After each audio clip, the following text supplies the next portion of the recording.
Et salut, bienvenue pour ce tutoriel pour l'équipe de Zenithabo, puis toutes les autres web radios, parce que je suis assez sympathique. Voilà, un tutoriel basé sur Virtual Audio Cable qui va vous permettre de quitter le StereoMix.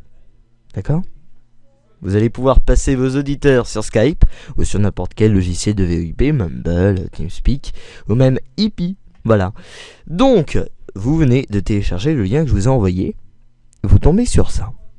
Vous cliquez sur Doringus, vous prenez l'ensemble des fichiers et vous les glissez dans un document que vous avez préalablement créé à l'avance. Donc moi par exemple, c'est le dossier VAC, par exemple. Voilà, donc j'avais oublié de fermer ça, bon c'est pas grave. Vous vous trouvez avec ça. Pas de panique, ce n'est rien. Vous avez un setup normal pour les versions 32 bits et une version 64 bits. Ça fait beaucoup. Pardon.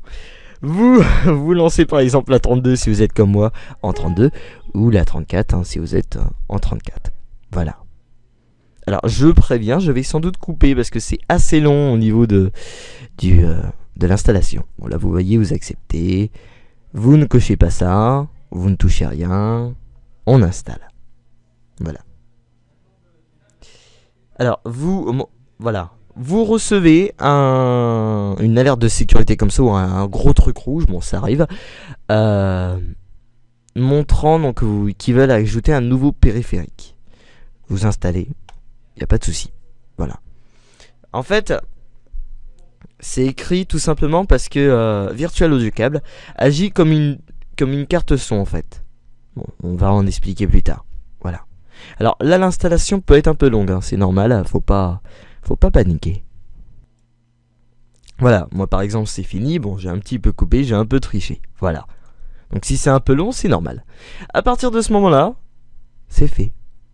Normalement, si vous cliquez dessus, vous avez un contrôle panel. Bon, si vous l'avez pas, vous allez donc dans le dossier Virtual Audio Cable, vous faites clic droit à exécuter en tant qu'administrateur sur le contrôle panel. Exécutez-le bien en tant qu'administrateur, sinon ça ne marchera pas. Voilà, vous avez ceci devant vous. Vous créez 3 câbles. Donc moi, bon, ils ont déjà été créés. S'il n'y a même pas, vous faites ça, vous faites 7. Bon, voilà. Moi, j'en ai déjà 3 et c'est nickel. À partir de ce moment-là, vous fermez ceci. D'accord? Ensuite, vous allez retourner dans le dossier Virtual Audio Cable et vous allez ouvrir le Audio Repeater MME. Vous allez en ouvrir 3. D'accord, donc c'est les 3 mêmes. Voilà. Au bout d'un moment, donc vous avez les 3. Donc voilà, vous avez les 3, c'est nickel. Vous les éparpillez un petit peu. Voilà. Et c'est nickel. Très bien. Alors, c'est là qu'il va falloir bien suivre. C'est là qu'il va falloir allumer Sam et Skype. On y va. Vous avez donc les 3. On va déjà commencer par votre micro. Donc moi par exemple, mon micro, c'est le son de ma table de mixage, donc c'est celui-ci. Vous allez le diriger vers le Virtual Audio Cable 2, donc la ligne 2. Voilà. Vous faites Start. Et voilà, vous voyez que ça bouge en fur et à mesure que je parle. Vous allez mettre la line 1 et la line 2, et vous lancez. Vous allez mettre pour le dernier, le 1, et vous le mettez en mappeur de son Microsoft. Alors je vous explique à quoi va servir ceci. Voilà. Alors si vous voulez pas, en fait bon voilà, j'explique. Le mappeur de son Skype, c'est juste pour mappeur de son Microsoft, pardon. C'est pour écouter l'auditeur. Donc ce que moi je vous conseille, c'est de le mettre par exemple si vous avez une autre carte son pour écouter dans un casque. Ou alors, bon, vous le mettez en mappeur de son Microsoft. En fait, vous gérez vous-même. Quand vous passez à l'antenne, enfin avec un auditeur du moins, je vous conseille de le désactiver. Ou alors, on va voir tout de suite avec notre cher Sam. Bon, vous voyez, c'est un peu le bordel. M'excusez, c'est ma configuration. Je vais me rendre compte quoi, même pas ça. Bon, c'est pas grave. Donc, alors, on va tout de suite aller dans le VoiceFX. Dans le VoiceFX, vous allez mettre la line 2.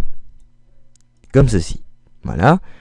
Et ensuite, sur Skype, vous allez donc dans Petit Skype. Si vous avez la même version que moi, vous allez là. Et dans le haut-parleur, vous allez mettre le 1. Et là, si vous lancez l'écoute, normalement, vous entendez du son. Voilà. Donc c'est très bien. Voilà. Donc, on va tout de suite essayer. Donc là, vous voyez qu'au fur et à mesure que je parle, on m'entend. Alors pareil, ne paniquez pas parce que quand on parle, il y a il y a un léger décalage. C'est un peu perturbant. Mais c'est pas grave. Voilà. Alors tout de suite, pour faire plaisir à Droulol, je ne sais pas s'il est en conversation. Je crois qu'il est en conversation, donc je vais pas le déranger. On va le faire avec notre ami de Echo Song System. Si je le retrouve. Je le retrouve plus. Ah voilà. On va tout de suite donc appeler Echo Song System. Et vous allez voir que ça va bouger. Voilà, vous voyez, ça bouge. Bonjour. Bienvenue au service d'appel test de Skype. Veuillez... À partir de ce moment-là, vous avez vos auditeurs à l'antenne. Si vous avez quoi que ce soit, un petit problème, un petit bug, vous me contactez et puis je viendrai volontiers vous aider. Voilà, vous installez TeamViewer par exemple et il n'y aura pas de souci. Voilà, je vous souhaite une très bonne soirée, très bonne journée, hein, tout dépend à l'heure que vous allez regarder ceci. Ciao ciao, c'était Kenny.